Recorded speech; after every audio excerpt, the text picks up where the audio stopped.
My dear students, प्यारे बच्चों, जैसा कि आपको पता है आपका मेधावी का एग्जाम होने वाला है। स्कॉलरशिप एग्जाम 2023 का या तो फैब के एंड में हो जाएगा या फिर मार्च की स्टार्टिंग में। तो कोई भी डेट अभी तक नहीं आई है, जैसे ही डेट आएगी इसकी मैं आपको बता दूंगी। तो बेटे थोड़ा सा हमारे डिपार्टमेंट की तरफ से इस जो पेपर है इसके पैटर्न में चेंज हो गया है। तो वो क्या क्या चेंज हुआ है, कौन से सब्जेक्ट ऐड हुए हैं, वो सब के बारे में जानेंगे।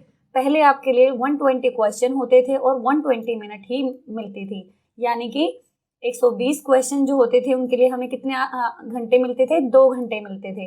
अब क्या हुआ है, अब आपके क्वेश्चन कर दिए हैं 60 और आपको टाइम कितना मिलेगा? वही 2 घंटे मिलेंगे, लेकिन थोड़ा सा चेंज कर दिया गया है। क्या क्या चेंज किया गया है वो अब हम जानेंगे, ठीक है। तो ऑब्जेक्टिव टाइप क्वेश्चन होंगे इसमें, जिसमें ऑप्शंस आपको मिलते हैं और पेपर में ये इंग्लिश वाले बच्चे इधर से समझेंगे। देखो बेटे, सबसे पहला इसमें कितने सेक्शन कर दिए इन्होंने? 6 सेक्शन कर दिए, यानी कि इसके 6 पार्ट होंगे एफ तक। पहले पार्ट में क्या होगा? क्वांटिटेटिव एप्टीट्यूड, यानी कि मात्रात्मक योग्यता। एक बात का ध्यान देंगे बेटे, हर क्वेश्चन 2 मार्क्स का होगा। कितने मार्क्स का होगा? 2 मार्क्स का। और एक क्वेश्चन जो है वो 2 मार्क्स का होगा और टोटल मार्क्स हो गए 120, ठीक है। इस बात का ध्यान देंगे, लेकिन क्वेश्चन केवल 60 हैं। तो आपका क्वांटिटेटिव एप्टीट्यूड कौन सा होता है? जिसमें मैथ्स की कैलकुलेशन से रिलेटेड और थोड़ा बहुत अर्थमेटिक टाइप से जो होता है वो वाला होगा। इसके 10 क्वेश्चन देखने को आपको मिलेंगे और आपको इसके लिए 20 मार्क्स मिलेंगे, ठीक है। नेक्स्ट बच्चे रीजनिंग एबिलिटी। रीजनिंग एबिलिटी में क्या है? तार्किक योग्यता। इसमें भी आपको क्या होगा? 10 क्वेश्चन मिलेंगे और 20 मार्क्स के होंगे। अभी दिखाऊंगी, टेंशन ना लें कि किस तरीके से होगा। सारा का सारा पेपर सैंपल मैं अभी आपको दिखाऊंगी और कल इसको आपका इसका सॉल्यूशन भी मैं आपको दे दूंगी। नेक्स्ट है बच्चे लैंग्वेज 1। लैंग्वेज 1 अगर आपने हिंदी चूज की हुई है, ठीक है, अगर आपके स्कूल में उर्दू मीडियम नहीं है तो जाहिर ही बात है आपके पास हिंदी ही होगी। तो उसके आपको 5 क्वेश्चन देखने को मिलेंगे। इसमें होगा आपके पास पैसेज, जो पढ़ के आप गद्यांश होता है ना उसको पढ़ते हो और फिर उसमें से आंसर आपने ढूंढने होते हैं, उसी टाइप का। इसके 10 मार्क्स का हुआ। ये बहुत ही नंबर जो है अच्छे स्कोर करने वाला है। Language 2 English. इंग्लिश में भी आपको एक पैसेज देखने को मिलेगा, 5 क्वेश्चन होंगे और 10 मार्क्स का होगा। अगला है बच्चे सामान्य जागरूकता, यानी कि करंट अफेयर और जो जनरल अवेयरनेस का पार्ट है।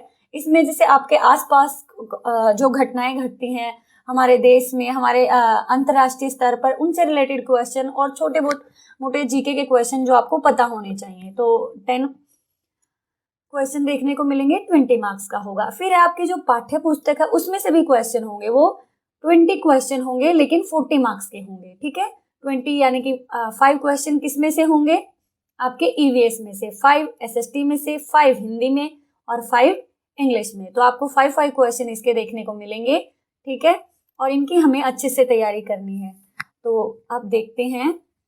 देखो बेटा, सारे के सारे जो क्वेश्चन हैं वो हमें जरूर करने अनिवार्य हैं। अनिवार्य का मतलब होता है हमारे पास ऑप्शन नहीं है उन्हें छोड़ने का। प्रत्येक प्रश्न 2 अंकों के हैं। इनके हर एक जो क्वेश्चन है वो 2 अंक का है और कोई भी क्वेश्चन है उसका उत्तर देने से पहले हमें उन्हें ध्यान से पढ़ना है। अगर इंग्लिश और हिंदी में कोई भी अगर त्रुटि मिलती है, यानी कि कोई भी गलती होती है कि इंग्लिश में कुछ लिख रखा और हिंदी में, तो हिंदी का मान्य होगा। तो पेपर में अगर आपको कोई कंफ्यूजन होता है तो आप हिंदी का भी पढ़ सकते हो, और हिंदी वाले को कंफ्यूजन होता है तो इंग्लिश का पढ़ के भी समझ सकते हो, ठीक है। आपके जो क्वेश्चन है उनका आंसर आपने जो देना है उसके लिए आपको बॉक्स दिया मिलेगा इस तरीके का। अभी दिखाऊंगी मैं आपको, समझ आ जाएगा। उसी बॉक्स में आपने टिक लगाना है, ठीक है। अगला बेटे, आपको कैसे पेन का प्रयोग करना? बॉल पेन का, या तो नीला या फिर काला। ऐसा नहीं है जेल पेन उठा लेंगे या रेड पेन उठा लेंगे, ऐसे नहीं करना बेटे, आपको यही लेके जाना है। जो आपको वो मिलेगी, आपको पुस्तिका मिलेगी, इसकी शीट को फाड़ना नहीं है।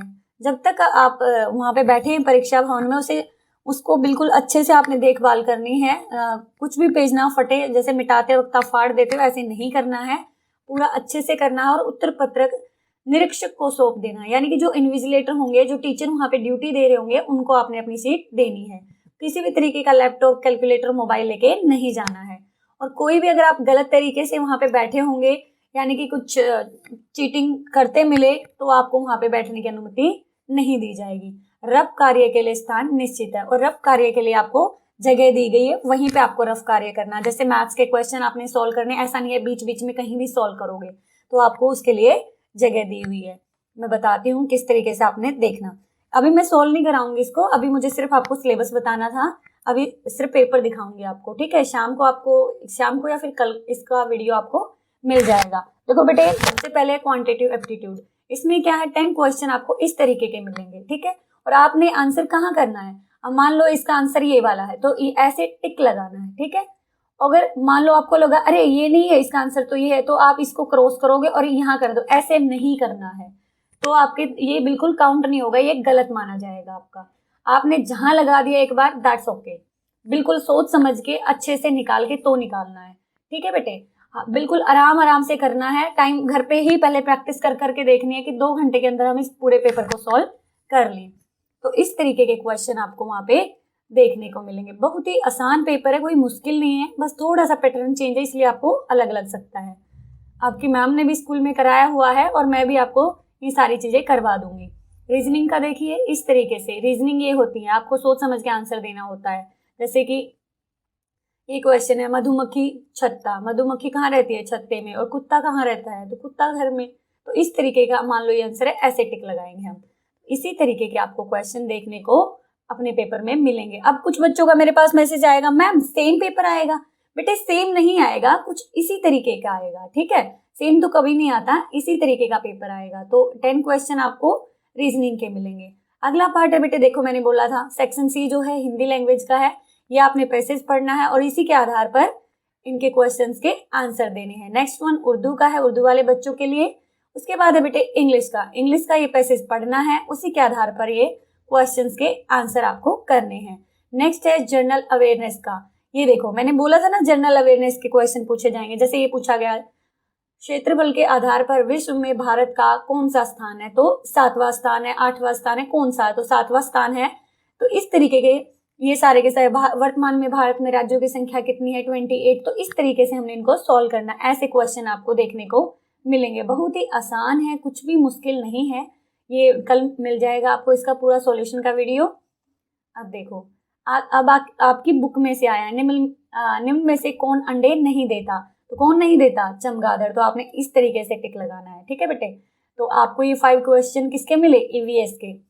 जैसे 500 रुपए के नोट पर कौन सी आकृति है, किसकी है, आज 500 का नोट उठाओ और देखो एक क्वेश्चन, तो यही ठीक हो जाएगा आपका, ठीक है। ये सारे बहुत ही आसान हैं, जो आपके पहले पेपर हुए ना उनमें भी आए हुए हैं, ऐसा नहीं है कुछ भी नया है, बस पैटर्न थोड़ा सा पैटर्न जो है बच्चे वो चेंज कर दिया गया, बाकी वही चीजें हैं। ये देखो सामाजिक अध्ययन के भी आपको 5 क्वेश्चंस देखने को मिलेंगे, बिल्कुल बारीकी से इसमें ध्यान दिया गया। आपको आंसर करने के लिए नॉलेज होना चाहिए, तुक्के नहीं मार सकते हो आप। जैसे ये देखो ये वाला क्वेश्चन है, पानी के बारे में कौन सा कथन सत्य नहीं है, ये 100 डिग्री सेल्सियस पर उबलता है, बिल्कुल पता होना चाहिए हमें। 0 डिग्री पर जम जाता है, समुद्र का जल पीने योग्य होता, आप बताओ क्या होता है, नहीं मैम खारा होता। तो ये इस नहीं को भी हमने जरूर पढ़ना अपने पेपर में। जल्दबाजी में आपने देखा ये 100 डिग्री सेल्सियस पर उबलता है, आपने टिक लगा दिया, बेटे गलत हो जाएगा और एक मार्क्स से आप रह सकते हो, तो इसलिए ध्यान से करना है, ठीक है।